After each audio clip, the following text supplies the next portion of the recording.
ओशो बिस्तारै लुक्दै गुण्डाहरू भएको ठाउँमा पुग्छिन्। यत्तिकैमा एक गुण्डाले ओशोलाई देख्छ अनि समात्छ। ओशोले सानो छुरा गुण्डाको साप्रोमा हानिन् र त्यहाँबाट सिटी बजाउँदै भागिन्।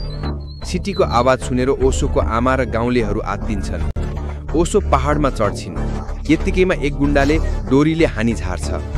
फेरि ओशोले सिटी बजाइन्। गुण्डाले एक झापड हानी बेहोस पारी ओशोलाई बाइकमा राखी त्यहाँबाट भाग्छन्। उता ओशोको आमाको साथीले माथिबाट हेर्दै थिइन्।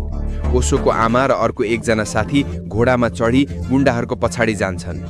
एकजना घोडाबाट झरी एक गुण्डालाई गोली हानी ढाल्छिन्, तर गुण्डा फेरि उड्छ।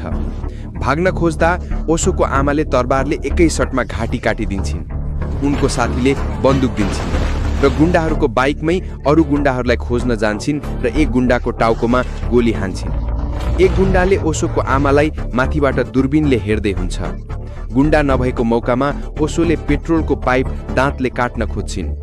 गुण्डाहरू हतार हतार गर्दै त्यहाँबाट पनि अगाडि बढ्छन्।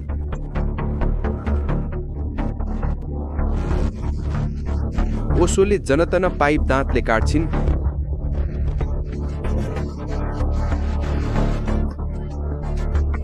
तेल छकिन्छ र रोकिन्छन् गुण्डाहरू। तेल चाट्न खोज्दा झगडा गर्छन्। त्यही मौकामा ओशो डोरी काटी भाग्छिन् र छुरा पनि खोसिदिन्छ। गुण्डाहरू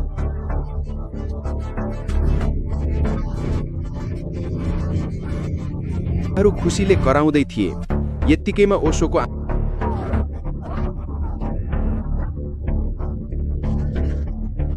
आमाले बाइकको टायरमा गोली चलाउँछिन् र अर्को गुण्डालाई सिधै टाउकोमा गोली हान्छिन्।